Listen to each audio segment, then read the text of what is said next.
Acho que é possível, todos conseguem ver? Sim. Irmãos, então assim, eu prometo não me delongar por muito tempo. Eu sei que o prazer de todos que vieram aqui hoje é poder tocar e cantar, mas eu aceitei um desafio, né, que é o convite dos irmãos do ministério, para que a gente pudesse falar um pouquinho hoje sobre saúde mental. Não é a área da minha formação profissional, mas temos interesse, estudamos o assunto, e entendemos que existe uma grande necessidade de a gente parar um pouquinho para pensar sobre saúde mental. Então, o meu propósito aqui hoje é falar de saúde e não de doença mental, e é tentar se focar um pouquinho no aspecto biológico da nossa saúde mental, que é a área em que eu atuo, né? Então, nós vamos tentar ser breve, introduzir um pouquinho o assunto. Se tiverem dúvidas, não me importo de ser interrompida, e no final eu vou estar disponível para responder tudo aquilo que tiver ao meu alcance, poder esclarecer para os irmãos. Então, por que falar de saúde mental, né? Mais do que nunca, nós vivemos hoje um momento da vida humana em que a nossa saúde mental tem sido colocada à prova todos os dias, né? E não é porque somos um povo especial que estamos livres desse mundo. Na verdade, estamos disponível para uma quantidade de informações muito intensa, a velocidade com que as coisas estão acontecendo é muito intensa, e o nosso cérebro ele não foi programado para acompanhar tudo isso. Então, por isso, o tema saúde mental precisa ser trazido para a conversa. E a gente tem algumas palavras, alguns termos que na nossa convivência do dia a dia tem se feito muito presente: depressão e ansiedade. A gente tem convivido com essas duas palavras que na verdade definem doenças da saúde mental como se fossem algo corriqueiro. A gente já nem dá mais tanta importância. Além disso, nos últimos tempos, nós convivemos com pandemia e morte, dois nomes, né, que traduzem a mesma coisa, mas que abalaram profundamente o nosso jeito de pensar e de ver a vida. Além disso, redes sociais, likes e haters. Aí eu tô falando um assunto que a mocidade conhece muito bem, né? Hoje a vida virtual passou a fazer parte da nossa vida pessoal. E aí, atrás de uma tela, através de uma rede social, as pessoas têm comportamentos totalmente imprevisíveis. E a gente passou a conviver com pessoas que nos amam e nos odeiam sem sequer nos conhecer. Então, são coisas que também nos perturbam todos os dias. Além disso, eu trago outras palavras: automutilação, bullying e autoestima. Palavras assustadoras, mas que têm feito parte do nosso dia a dia. A juventude, a adolescência conhece isso muito bem. Além disso, medos, incertezas, angústias, tristezas. E o propósito desse slide é traduzir a exata bagunça que é a nossa saúde mental hoje, lidando com tudo isso acontecendo ao mesmo tempo, sem que sequer a gente tenha tempo de parar para refletir sobre a nossa saúde mental. Então, estamos aqui hoje falando sobre saúde mental, mas por que nós não falamos mais sobre isso? Se é tão importante, se todo mundo lida com esse assunto. Bom, a primeira questão é o tabu. Isso não é para mim, é assunto de doido. A gente escuta isso todos os dias, né? A gente se esconde atrás de um bem-estar e não se permite sequer acessar aquilo que nos preocupa. É frescura, eu não preciso disso, ou é desperdício de tempo, né? Eu não tenho tempo para isso, eu preciso ser forte, eu preciso parecer bem. A sociedade cobra isso de nós. Além disso, o medo de falar sobre as nossas emoções e sentimentos. Culturalmente, nós não acessamos os nossos medos, a gente esconde eles, né? As nossas emoções, os nossos sentimentos, parece ser vergonhoso acessar. A vergonha dos próprios pensamentos e a sensação de culpa. Bom, mas se eu não tenho uma boa saúde mental, a culpa é minha, né? Eu tenho que ter vergonha disso. Então, melhor não falar. Além disso, a perpetuação do fato de que o custo é inacessível. Então, falar de saúde mental, acessar os serviços de saúde mental custa muito caro, é um luxo e eu não posso dispor disso. E, por fim, a espiritualidade, né? Então, eu reforço esse item. Eu preciso ter fé, que a partir dessa conversa de hoje, a gente tem a oportunidade de separar a nossa saúde mental da nossa saúde espiritual. Em vários momentos da minha fala, elas vão se encontrar, elas vão se interceder, mas elas têm que ter, cada um, o seu destaque na nossa vida pessoal. Quando eu tenho uma dor de estômago, eu tomo remédio para dor, eu não espero a minha fé. Quando eu tenho um infarto, eu procuro o hospital, eu não espero a minha fé. Mas quando a minha saúde mental está comprometida, eu me obrigo a esperar pela minha fé. E aí eu trago uma imagem de 5 indivíduos. Em 2014, a Organização Mundial de Saúde estimou que 1 em cada 5 pessoas do planeta Terra tinha a sua saúde mental comprometida. Em 2014, hoje, quase 10 anos depois, dá para ter uma ideia do quanto isso está pior. Então, estima-se que hoje, metade da população do planeta Terra tem a sua saúde mental comprometida. E se a gente pensar que nós estamos aqui hoje em 100 pessoas, talvez 50 pessoas estão precisando de ajuda, e por esses motivos que nós listamos, elas não procuram ajuda. E por fim, o nosso corpo físico adoece, a nossa mente também pode adoecer. Então eu vou entrar agora no campo, que é onde eu me sinto mais confortável, porque eu não sou psicóloga, mas entender que a nossa saúde mental faz parte do nosso corpo físico, né? A nossa saúde mental, ela está primariamente associada a um órgão do nosso corpo, que é o nosso cérebro. Então vamos falar um pouquinho de anatomia. O que é o nosso cérebro?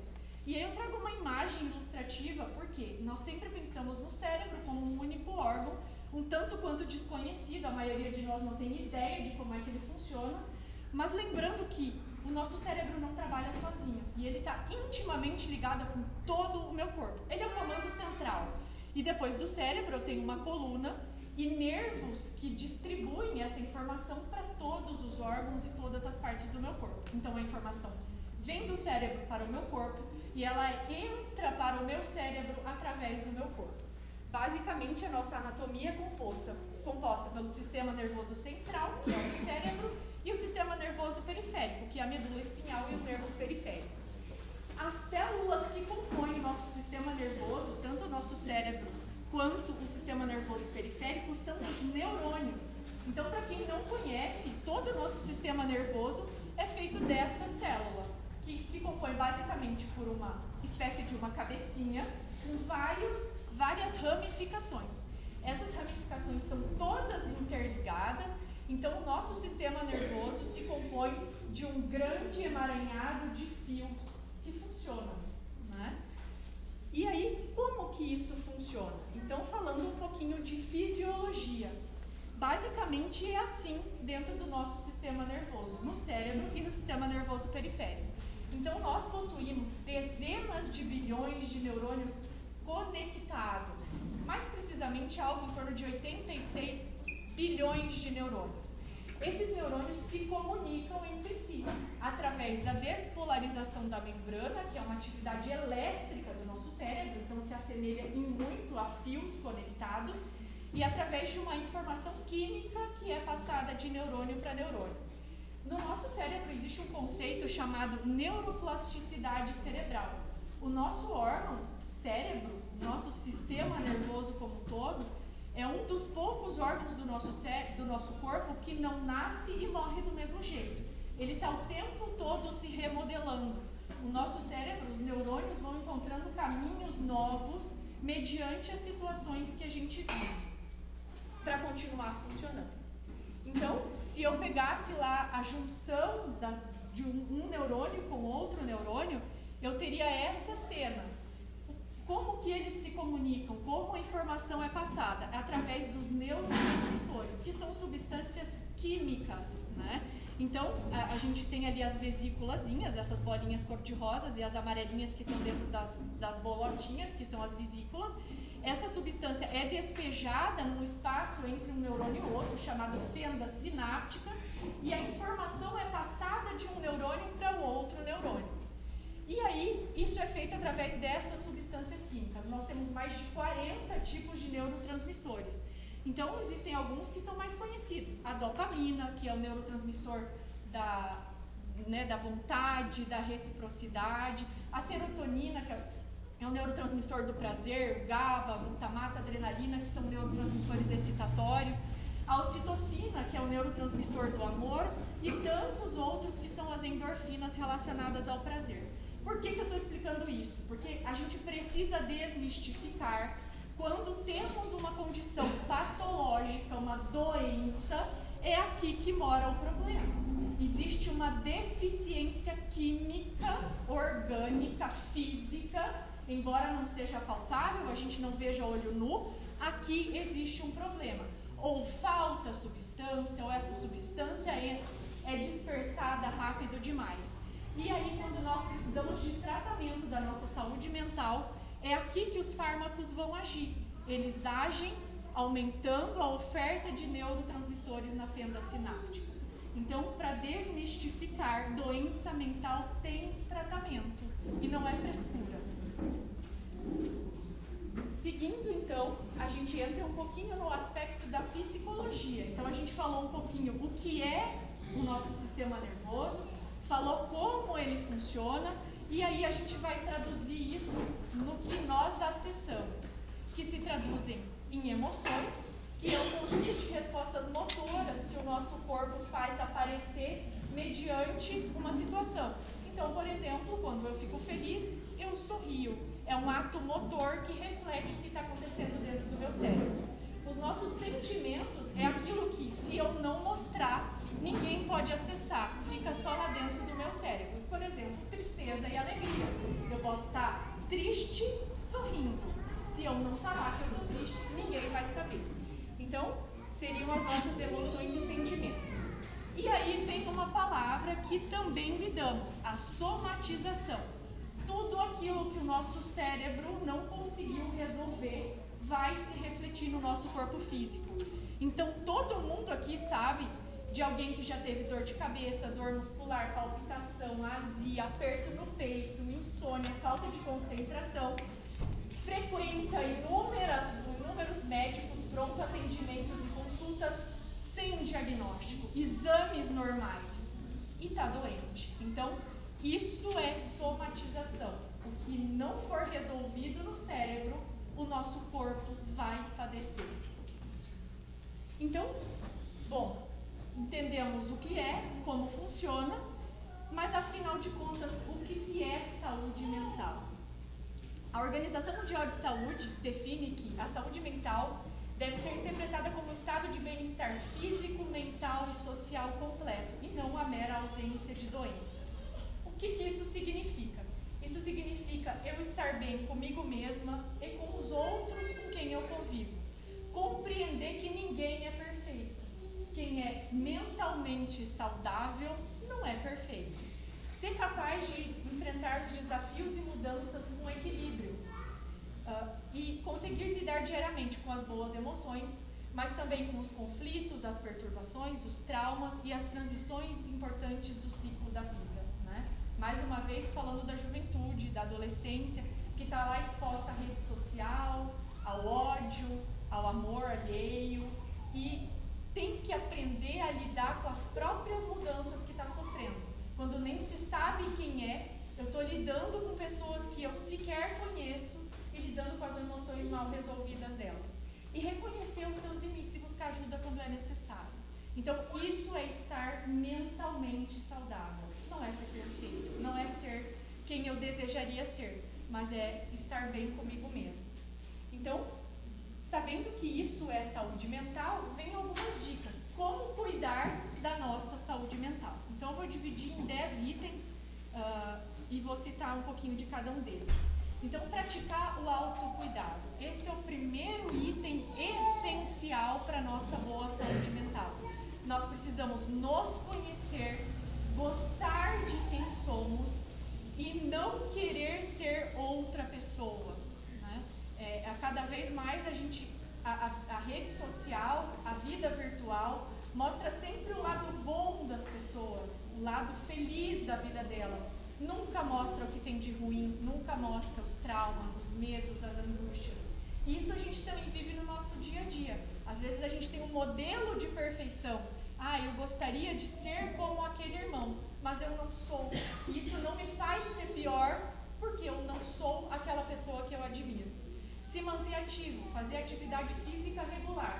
Então, do mesmo jeito que o nosso cérebro manda informações para o nosso corpo, ele recebe informações do meio e tem essas informações dentro dele. Então, a atividade física regular está associada à liberação das endorfinas, aquele neurotransmissor que nós falamos lá atrás, que traz bem-estar, que traz prazer. Adquirir novas habilidades e exercitar o nosso cérebro. Então, como eu falei lá atrás, o nosso cérebro ele está em constante modificação. A gente precisa usar ele, precisa aprender novas habilidades, uma língua, um estudo, um livro, e a música, por exemplo. Reservar um tempo para ter contato com a nossa família, os nossos amigos, que é o que a gente está fazendo hoje. Relaxar, sempre ter um tempinho para fazer aquilo que a gente gosta. Prezar por boas noites de sono, né? Então o sono serve, obviamente, para descansar o nosso corpo, mas os estudos mostram que basicamente a gente dorme para descansar o nosso cérebro. Procurar se alimentar corretamente, cultivar bons hábitos, administrar as nossas finanças, né? Nós vemos que a perturbação econômica tem comprometido em muito a saúde mental, mais do que nunca se compra com uma facilidade absurda e nem sempre se consegue pagar. Falar e expressar os nossos sentimentos. Buscar ajuda sempre que não se estiver bem.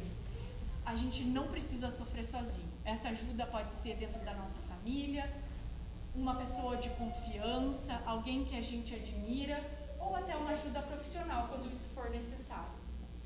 E aí, por fim, vamos falar um pouquinho sobre a nossa saúde mental e espiritual. Esse é o item número 10. Então aqui eu trago a ilustração de um artigo, dentre centenas de artigos que existem, estudando a espiritualidade dentro da saúde mental.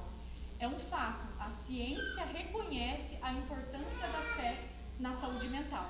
Esse trabalho foi feito no Hospital de Clínicas de Porto Alegre e ele conseguiu documentar em 600 pacientes que aqueles que tinham maior nível de religiosidade expressavam marcadores de maior neuroplasticidade cerebral. Então é um fato, é comprovado que quando a gente tem fé, o nosso cérebro tem mais mecanismos de procurar novos caminhos para resolver os problemas. A espiritualidade é um pilar da nossa saúde mental. Então é aqui que elas fazem uma interface. Nós temos a nossa saúde mental, nós precisamos cuidar dela, é tudo que falamos até agora. Mas a espiritualidade é um pilar dessa saúde mental. Ela ajuda. A oração é uma ferramenta da nossa saúde mental.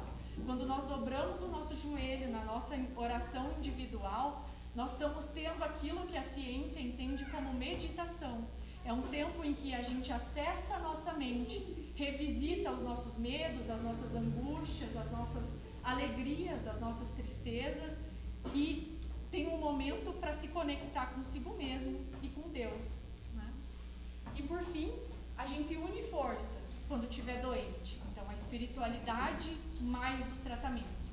Que fique claro, não é preciso esperar a fé. A fé é um pilar, ela vai me ajudar no processo de cura, mas que a gente consiga ter claro que quando eu estiver doente, existe um problema anatômico, um problema biológico acontecendo e eu preciso procurar ajuda. E por fim, uma reflexão por trás dessa água tranquila. Seria interessante que todos nós pudéssemos agora pensar como que está a minha saúde mental. E se eu identificar que eu estou bem, eu posso oferecer ajuda. Então, buscar e oferecer ajuda. Esse é o recado final dessa exposição sobre saúde mental. Se eu estiver bem, eu vou oferecer ajuda. Se eu não estiver bem, eu vou procurar ajuda. É isso.